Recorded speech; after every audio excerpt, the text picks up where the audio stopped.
सभी स्टूडेंट्स को हमारा नमस्कार। जैसा कि एल्किल हाइलाइड हम पढ़ा रहे हैं, एल्किल हाइलाइड में बनाने की सामान्य विधियां, और आज हम एल्किल हाइलाइड में बनाने की सामान्य विधियों को समाप्त कर देंगे। ध्यान रहे, इस क्लास के वीडियो को देखने से पहले जो इसके पहले का जो वीडियो बना हुआ है उसको आप ज़रूर देखिएगा, नहीं तो आपको समझ में थोड़ा कम आएगा। देखिए, बहुत ही इम्पॉर्टेंट अभिक्रिया है। पहला देखिए अभिक्रिया इसमें है मोनोकार्बोक्सिलिक अम्ल के सिल्वर लवण की हाइड्रोजन से अभिक्रिया, और दूसरा इसमें अभिक्रिया है हाइड्रोजन के विनिमय द्वारा। केवल और केवल दो अभिक्रिया आपको पढ़ना है। जैसे ही इस दोनों अभिक्रिया को आप आज पढ़ लेंगे, ये एल्किल हाइलाइड बनाने की सामान्य विधियाँ समाप्त हो जाएगा। देखिए, पहली जो अभिक्रिया है मोनोकार्बोक्सिलिक अम्लों के सिल्वर लवण के हाइड्रोजन से अभिक्रिया द्वारा। अब आपको इसमें मालूम होना चाहिए कि मोनोकार्बोक्सिलिक अम्ल क्या है। देखिए, ये हमारा जब भी हमारा एल्किल के साथ COOH जुड़ा होता है तो उसको हम लोग कहते हैं मोनोकार्बोक्सिलिक अम्ल। ये जो COOH दिखाई दे रहा है, ये कार्बोक्सिलिक अम्ल का क्रियात्मक समूह है। एक जुड़ा हुआ है, इसलिए इसका नाम क्या हो गया, मोनोकार्बोक्सिलिक अम्ल है। तो क्या हो गया, मोनोकार्बोक्सिलिक अम्ल। अब मोनोकार्बोक्सिलिक अम्ल के सिल्वर लवण की बात कर रहे हैं, तो यहाँ मोनोकार्बोक्सिलिक अम्ल के एक हाइड्रोजन को जब हम निकाल देते हैं और निकालने के बाद अगर यहाँ सिल्वर जोड़ देते हैं तो ये हो जाता है मोनोकार्बोक्सिलिक अम्ल के सिल्वर का लवण। कार्बन टेट्राक्लोराइड, यह अभिक्रिया कार्बन टेट्राक्लोराइड विलयन में क्लोरीन या ब्रोमीन के साथ अभिक्रिया कराने पर, तो जब भी होगा कार्बन टेट्राक्लोराइड की क्लोरीन या ब्रोमीन से अभिक्रिया कराने पर क्या प्राप्त होगा, आपको एल्किल हाइलाइड प्राप्त होगा। देखिए, हमने क्या किया है, मोनोकार्बोक्सिलिक अम्ल के सिल्वर के लवण को लिया हुआ है। यहाँ पर देखिए हमने ब्रोमीन से अभिक्रिया कराया है। देखिए, दो ब्रोमीन है यहाँ पर, और दोनों ब्रोमीन को देखिए हमने अलग कर लिया, एक के ऊपर पॉजिटिव दूसरे के ऊपर नेगेटिव। बहुत ही इंपॉर्टेंट रिएक्शन है, इसको ध्यान से समझिएगा, नहीं समझ में कम आएगी। देखिए, यहाँ पर एक बार यहाँ पर इसको जब हमने तोड़ा तो यहाँ पर ये Ag पॉजिटिव और यहाँ Br नेगेटिव है। तो आराम से धीरे से हम क्या करते हैं, देखिए यहाँ से AgBr को देखिए हमने बाहर कर लिया। देखिए, सबको दिखाई दे रहा होगा, AgBr देखिए यहाँ पर बाहर हो गया है। आगे फिर देखिए क्या बचा है, यहाँ पर देखिए RCOO नेगेटिव बचा हुआ है। जब इसको देखिए बाहर कर लिए, यही बचा हुआ है। अब फिर से यहाँ पर क्या करते हैं, एल्किल को बाहर करते हैं एल्किल पॉजिटिव के रूप में, और यहाँ COO के ऊपर एक नेगेटिव पहले से था, एक नेगेटिव और लग गया। यहाँ पर देखिए ये पॉजिटिव, अब यहाँ पर देखिए ये पॉजिटिव के रूप में तो अलग हो गया है, और यहाँ पर देखिए कार्बन डाइऑक्साइड के ऊपर दो नेगेटिव है।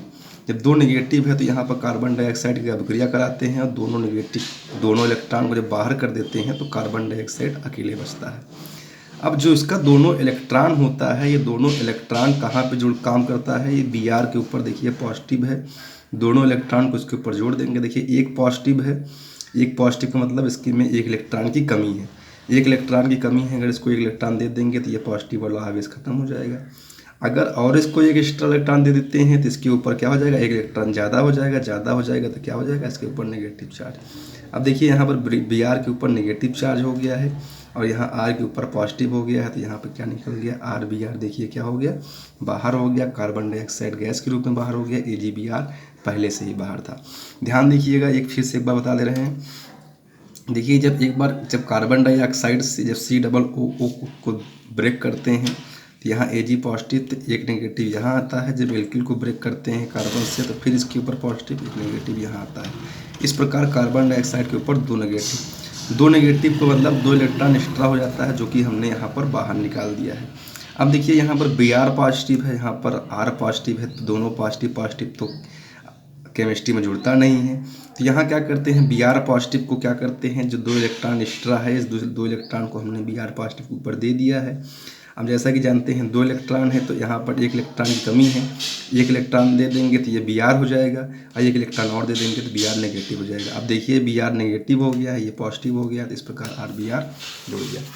यह अभिक्रिया जो है, यह अभिक्रिया हुन-से-डीकर अभिक्रिया कहलाती है। कई बार एग्जाम में पूछा गया है हुन-से-डीकर अभिक्रिया क्या होती है, तो आप आराम से अब लिख सकते हैं और बता सकते हैं। आगे क्या है, देखिए अगला क्या है, हाइलाइटों के विनिमय द्वारा।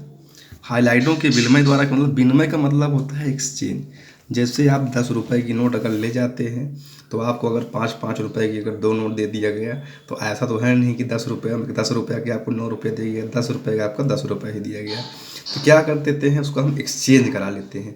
उसी तरीके से देखिए यहाँ पर भी एक्सचेंज हो जाएगा। यहाँ पर देखिए क्या है, एल्किल हाइलाइड की अभिक्रिया है, और यहाँ पर देखिए क्या है, ये NaCl एसीटोन की उपस्थिति में अभिक्रिया कराते हैं। तो ये पॉजिटिव और ये नेगेटिव। तो यहाँ पर देखिए ये पॉजिटिव और ये नेगेटिव इसको तोड़ लेते हैं, ये पॉजिटिव और ये नेगेटिव इसको तोड़ लेते हैं। देखिए NaX यहाँ से निकल गया। देखिए एक हाइलाइड यहाँ निकल रहा है तो दूसरा हाइलाइड जुड़ रहा है। तो यहाँ पर क्या हो रहा है, हाइलाइड का एक्सचेंज हो रहा है। देखिए यहाँ पर RCl NaX। एग्जाम्पल देखेंगे, जैसे यहाँ पर एल्किल हाइलाइड है, यहाँ पर NaCl से अभिक्रिया कराते हैं।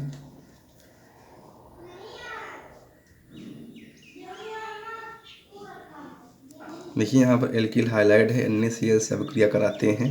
तो यहाँ पर देखिए ये पॉजिटिव हो गया और ये नेगेटिव हो गया, ये नेगेटिव हो गया और ये पॉजिटिव हो गया। तो यहाँ पॉजिटिव और नेगेटिव देखिए यहाँ पर क्या हो गया है, जुड़ गया है पॉजिटिव और नेगेटिव। ये देखिए तो यहाँ क्या बन गया, एल्किल हाइलाइड। अब देखिए ये देखिए इसके द्वारा देखिए एक्सचेंज हो रहा है। ये देखिए एक्सचेंज NaBr हो गया। यह अभिक्रिया क्या कराती है, फ्रिंकस्टीन अभिक्रिया कहलाती है। क्या कहलाती है, फ्रिंकस्टीन अभिक्रिया कहलाती है। एग्ज़ाम में कई बार इस अभिक्रिया के बारे में भी पूछा गया है। अब देखिए सभी स्टूडेंट्स को हम बता दें, आज हमारा एल्किल हाइलाइड बनाने की सामान्य विधियाँ समाप्त हो गया है। तो हम इसको आप लोग सब लोग रिवाइज कर लीजिएगा पूरी तरीके से। जहाँ नहीं समझ में आएगा वीडियो को आप देखिएगा, समझ में आ जाएगा। फिर भी नहीं समझ में आता है कमेंट्स में बताइएगा कौन सी रिएक्शन आपको सबसे ज़्यादा समझ में आई है, कौन सी रिएक्शन सबसे कम समझ में आई है। अगला फिर से जो अगला नई हेडिंग स्टार्ट होती है, एल्किल हाइलाइडों का सामान्य गुण। एल्किल हाइलाइडों के सामान्य गुण में सबसे पहला गुण होता है हमारा भौतिक गुण। अब देखिए भौतिक गुण में मेथिल और एथिल क्लोराइड, जैसा कि देखिए मेथिल और एथिल क्लोराइड क्या होता है, गैस होता है और उच्च सदस्य। उच्च सदस्य का मतलब जैसे मेथिल 1 कार्बन का सदस्य होता है, एथिल 2 कार्बन का सदस्य होता है। उच्च सदस्य का मतलब जैसे प्रोपिल हो गया, ब्यूटिल हो गया, पेंटिल हो गया, हेक्सिल हो गया। तो उच्च सदस्य के जो एल्किल हाइलाइड होते हैं कौन सी अवस्था में होते हैं, द्रव के रूप में होते हैं। लेकिन जो एल्किल आयोडाइड होता है ये हमेशा किसके रूप में होता है, द्रव के रूप में होता है। एल्किल आयोडाइड मतलब जैसे हमारा मेथिल आयोडाइड हो गया, एथिल आयोडाइड हो गया, तो ये आपका गैस के रूप में नहीं होता है, द्रव के रूप में। तीसरा सबसे इम्पॉर्टेंट पॉइंट है भौतिक गुण का, यही याद ध्यान रखिएगा कि यह जल में अविलेय होता है। और कहाँ पे विलेय होता है, कार्बनिक विलायकों में विलेय होता है। अब सभी स्टूडेंट्स ये नहीं जानते होंगे कार्बनिक विलायक क्या होता है। कार्बनिक विलायक का मतलब जो कार्बन से मिलकर के बना होता है। जैसे हमारा अल्कोहल हो गया, जैसे हमारा ईथर हो गया। तो तमाम प्रकार के कार्बनिक विलायक होते हैं, जैसे ईथर हो गया, अल्कोहल हो गया, क्लोरोफार्म हो गया, एसीटोन हो गया, एसिटल्डिहाइड हो गया, फार्मल्डिहाइड हो गया। ये सभी क्या होते हैं, ये सभी हमारे कार्बनिक विलायक होते हैं। तो कार्बनिक विलायक में हमारा एल्किल हाइलाइड क्या होता है, विलेय होता है। विलेय का मतलब पूरी तरीके से मिल जाता है। तो आज की क्लास यहीं तक। सभी स्टूडेंट से मेरी एक रिक्वेस्ट है कि अभी तक की जितनी भी क्लास पढ़ाई गई है आप उसको अच्छे से पढ़िएगा। अच्छे से पढ़ने के बाद और भी जो लोग कांटेक्ट में हैं किसी भी स्टूडेंट्स के, या जो भी स्टूडेंट्स अभी तक चैनल को सब्सक्राइब नहीं किए हैं, चैनल को सब्सक्राइब कर लें। और सब्सक्राइब करने के बाद मन लगा करके पढ़ना स्टार्ट कर दें। और इसमें हम आपको 2 क्वेश्चन दे रहे हैं। 2 क्वेश्चन का आप सभी लोग कमेंट्स में मुझे आंसर ज़रूर बताइएगा। अगर इस 2 क्वेश्चन का आंसर बताते हैं तभी हमको लगेगा कि आप लोग पढ़ाई कर रहे हैं, वरना पढ़ाई नहीं कर रहे हैं। पहला क्वेश्चन हम आपको ये पूछेंगे कि अभी तक जो बनाने की विधियां हैं इसमें सबसे आसान विधि कौन सी लगी है, और दूसरा क्वेश्चन ये है कि बनाने की विधियां में सबसे कठिन विधि कौन लगी है। तो ठीक है स्टूडेंट्स, आज की क्लास यहीं तक। अब इसके बाद जो क्लास होगी वो आपके लिए होगी एल्किल हाइलाइड का रासायनिक गुण।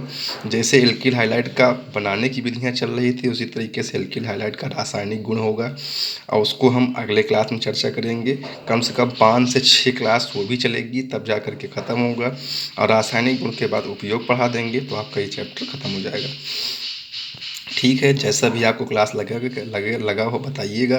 जिनको कहीं भी कुछ प्रॉब्लम होती है, समझ में नहीं आया होगा तो उसको हमको ज़रूर बताइएगा।